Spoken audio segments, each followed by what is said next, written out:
They arrived with the force of gunfire, loud, brutal, unapologetically masculine, movies about mercenaries, assassins, rogue agents, men who lived in shadows and died for profit. For a brief moment, these films burned on the screen like tracer fire, and then they vanished. Some were pulled after a single weekend, others were never properly released at all, despite having posters printed, trailers aired, and screenings booked. A few slipped into late-night cable rotations, dubbed in foreign languages, or were quietly buried under newer, safer titles. And decades later, we're left with fragments, bootlegs, production stills, faded VHS copies, and whispered stories about why these films were scrubbed from public memory. It wasn't just bad marketing. Something deeper was at play. Stories about governments objecting to certain plot lines, producers being threatened with lawsuits, stars disowning their own performances, or maybe the movies simply came too close to truths that audiences weren't supposed to see. But what happens when cinema mirrors power too closely?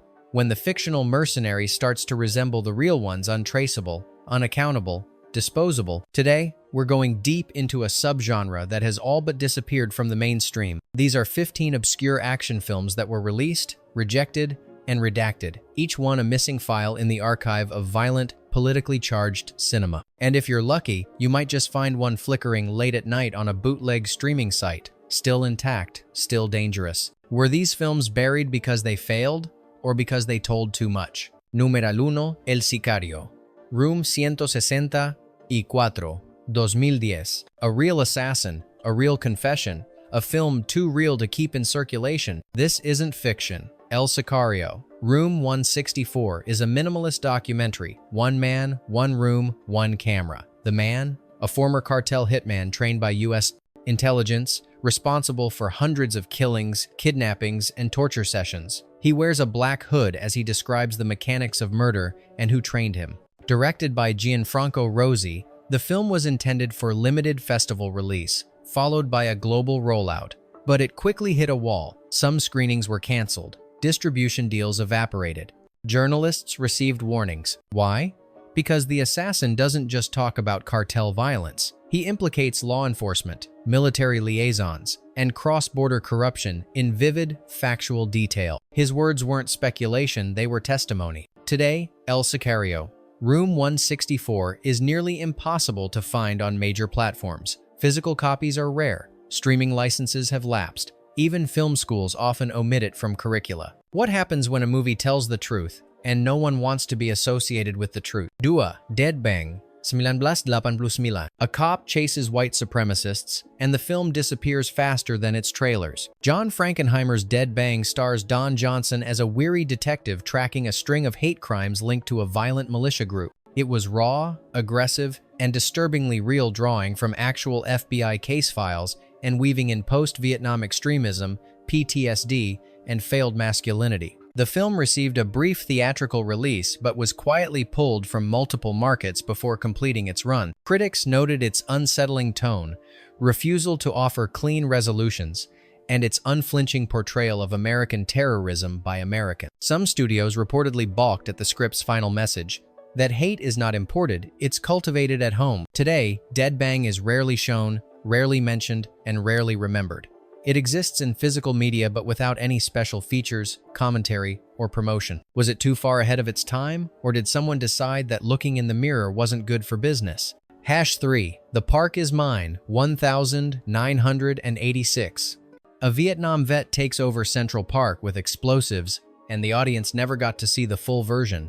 The Park is Mine stars Tommy Lee Jones as a disillusioned Vietnam veteran who rigs New York's Central Park with booby traps to draw attention to the neglect of his fellow soldiers. Part survival thriller, part political statement, the film aired originally as a Canadian TV movie, but was planned for US theatrical release with a longer, grittier cut. That cut never came. The American version was edited down significantly, removing scenes where the protagonist interacts with real veterans, as well as more overt critiques of US military policy. The marketing pivoted hard toward action spectacle. Trailer voiceovers promised a one-man army rather than a man pushed too far. By the time it reached US cable syndication, The Park Is Mine had lost its teeth. Years later, production stills and early scripts hinted at a much more confrontational film, one that framed the main character not as a hero, but a tragic symptom of a nation's broken promises. Why was this film neutered before it could even be heard? #4. Prayer of the Roller Boys,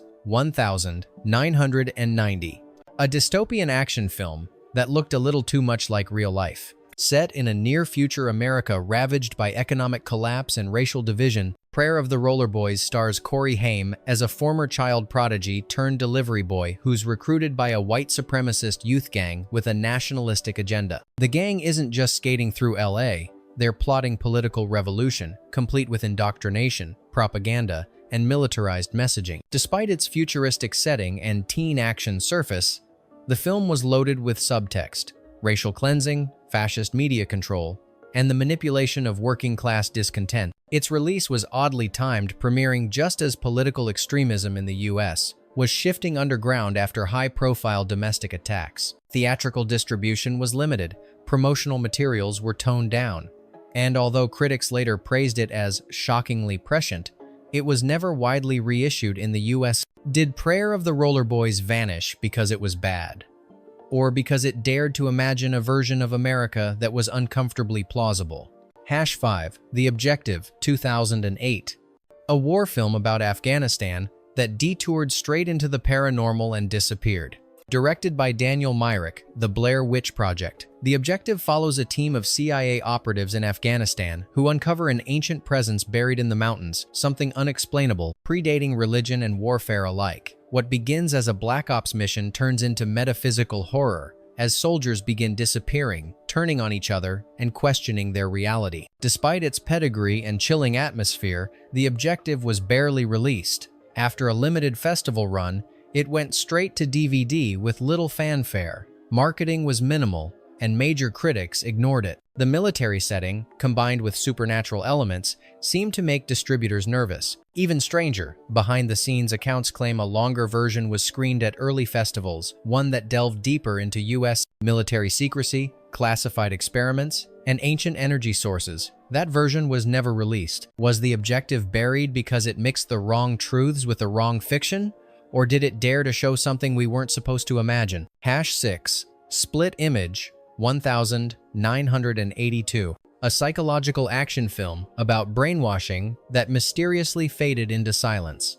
Split Image isn't your standard mercenary movie, but it walks the same thematic line: identity, loyalty, and the violence of ideological warfare. The film stars Michael O'Keefe as a college athlete lured into a cult, with James Woods playing the ruthless deprogrammer hired to bring him back. What follows is a disturbing descent into psychological manipulation, complete with tactics more common in spycraft than therapy. Though critically well-received and bolstered by an all-star cast, the film's theatrical run was limited. Its commentary on cult behavior, media propaganda, and institutional mind control proved too raw at the time, especially during the Reagan era's focus on moral certainty. Even more curious was its disappearance from video markets. For nearly 2 decades, Split Image remained out of print, difficult to find outside of bootleg circles. No remaster, no streaming, no retrospectives. Was it too ahead of its time, or did its portrayal of psychological warfare hit too close to institutional truths? #7. The Peacekeeper, 1997.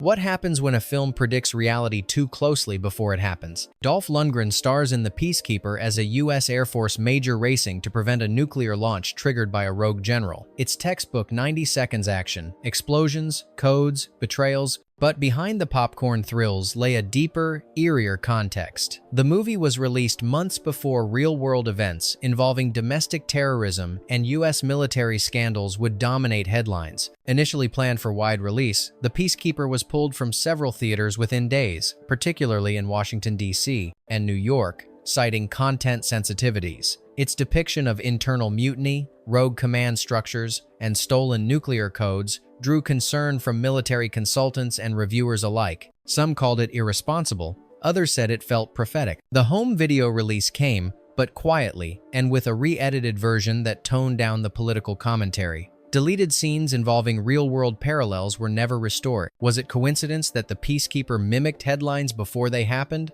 or was someone trying to make sure audiences didn't draw the connection? Hashite, McBain, 1991. An action movie that cost millions and seemed to vanish overnight. Starring Christopher Walken as a disgruntled Vietnam vet leading a revolution in Colombia, McBain had all the makings of an early 90 seconds action hit. Directed by James Glickenhaus, The Soldier. The film featured jungle warfare, corrupt regimes, and a vengeful American hero. Yet, despite a theatrical release, McBain was practically a ghost within weeks. Why? One theory: the film's message about U.S. veterans taking foreign policy into their own hands clashed with post-Gulf War media narratives. Another? Financial sabotage. McBain was independently financed, bypassing the studio system. Without proper marketing muscle, it couldn't compete even with Walken's name. Stranger still, the film has never had a proper remaster. The only versions that exist today are grainy VHS tapes and a limited DVD run with no extras. A major film with a bankable star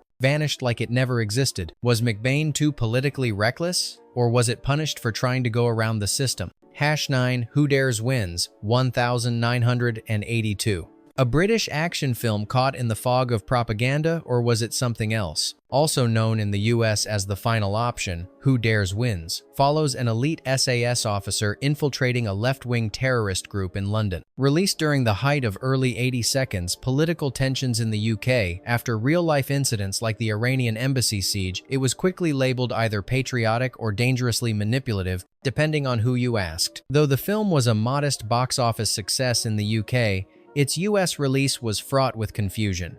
Critics derided it as jingoistic fear-mongering. Others suggested it was a subtle smear campaign against growing anti-nuclear protest movements. Strangely, despite having American stars like Judy Davis and Lewis Collins, the film had virtually no marketing push in the US and was pulled from multiple theaters after short runs. Even more curiously, its subsequent home video release was delayed and distributed under different titles across regions. There was never a director's commentary, no retrospective, no digital restoration. A film meant to lionize special forces became something quietly ignored. Was Who Dares Wins a victim of political timing?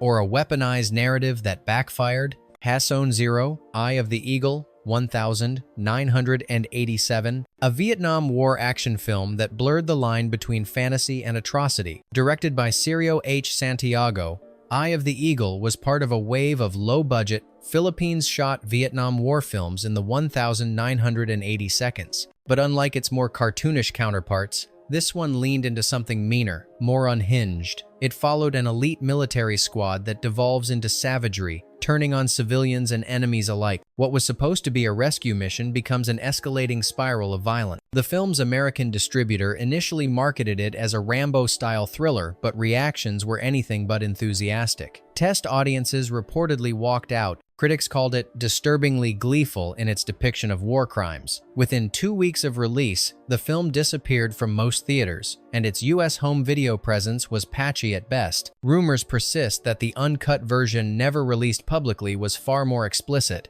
including scenes of torture and civilian executions that even 80 seconds exploitation cinema wouldn't touch. That version is said to have circulated among collectors, but no official source has confirmed its authenticity. Was Eye of the Eagle pulled because it was too graphic? Or because it portrayed American soldiers not as heroes, but as monsters of their own making?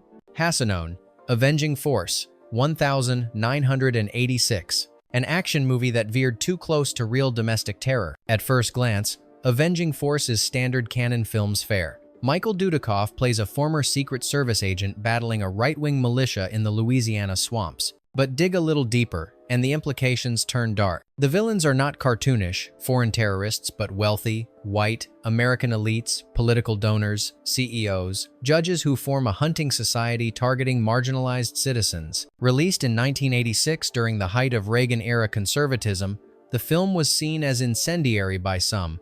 Though it had a theatrical release, its run was shockingly brief. Some theater chains refused to screen it. Its VHS release was delayed, and its later airings on cable TV often came with noticeable edits to its more politically charged scenes. Unlike many canon films, Avenging Force was never reissued on DVD for over a decade. When it did surface, the special features were non-existent. No director's cut, no commentary, no mention of why it was buried. Did it hit too close to America's underbelly? Or was it a simple case of bad timing for a film that portrayed homegrown extremism long before the mainstream was ready to see it? Hasson 2, The Last Hunter, 1980. Too brutal, too real, too anti-war. Directed by Antonio Margheriti and starring David Warbeck, The Last Hunter was an Italian-made Vietnam War film that played like a fever dream of guilt, paranoia, and moral collapse. Brutal in its violence and bleak in its tone, the movie drew heavy inspiration from Apocalypse Now but took things further, way further. When it was acquired for limited release in the US, distributors demanded heavy edits. The American cut removed nearly 10 minutes of its most graphic and psychologically disturbing scenes, especially those depicting US soldiers turning on each other and committing war crimes. Even with those cuts, the release was minimal. Then came the quiet banning. The Last Hunter was pulled from certain theater chains entirely and never received a proper home video rollout stateside. Some speculate that the film's anti-American sentiment was too explicit. Others believe it struck too raw, a nerve at a time when Reagan-era patriotism was being carefully rebuilt. Either way, The Last Hunter became an international cult relic, but was nearly erased in the country it criticized most. Was it just another exploitation war flick? Or was it silenced for revealing something the post-Vietnam narrative couldn't afford to remember? Route 13, Hidden Assassin 1995. Two versions, two countries, one film that never fully arrived. Starring Dolph Lundgren as a U.S. Marshal investigating a political murder, Hidden Assassin, originally titled The Shooter, was shot in Prague and meant to ride the post-Cold War thriller wave, but something strange happened between production and release. The U.S. version was trimmed by over 15 minutes, cutting out entire subplots involving covert NATO operations and Eastern European political tension. The original international cut, widely considered superior, gave depth to the central mystery and hinted at American interference in European politics. The U.S. version, simplified,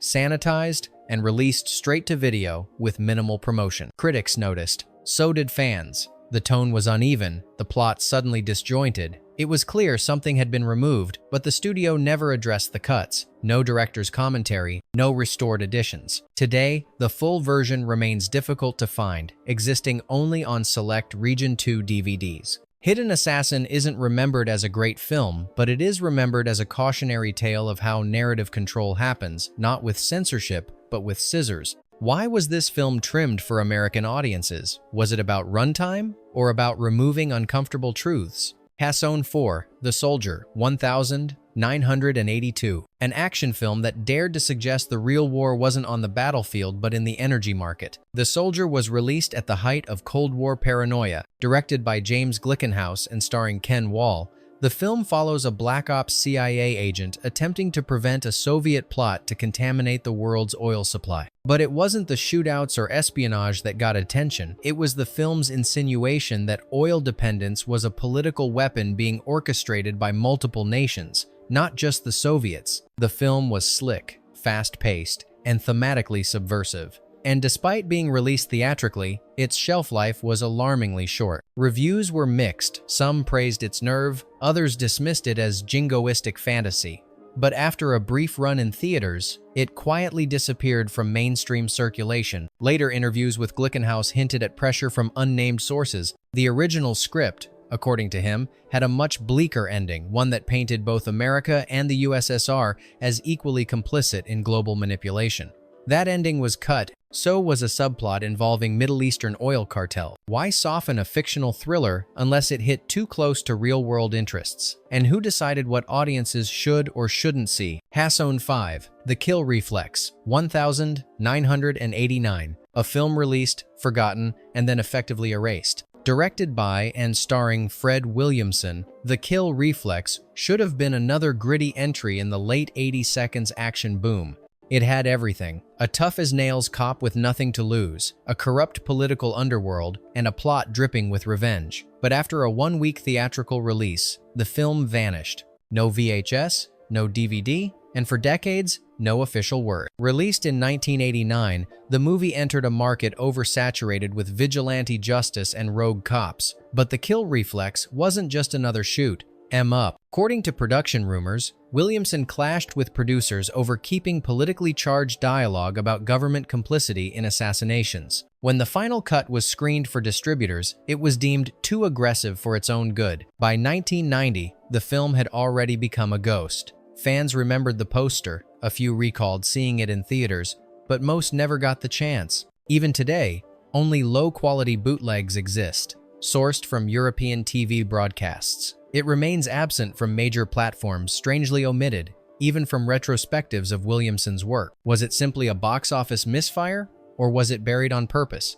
And who would benefit from such erasure? Cinema has always flirted with truth, sometimes reflecting it, sometimes hiding it. But these films didn't just entertain, they vanished. They were altered, buried, forgotten, or erased with intent. Maybe they were too raw, too political, too honest. Or maybe they simply showed us versions of power we weren't supposed to see, mercenaries operating in the shadows, just like the films themselves. So now we ask you, which of these lost action films do you think was buried on purpose? And which ones just got in the way of something bigger? Let us know what you think in the comments, and if you've seen any of these ghosts on VHS, shelves, cable reruns, or in rumors whispered online. There's always another missing reel waiting to be found.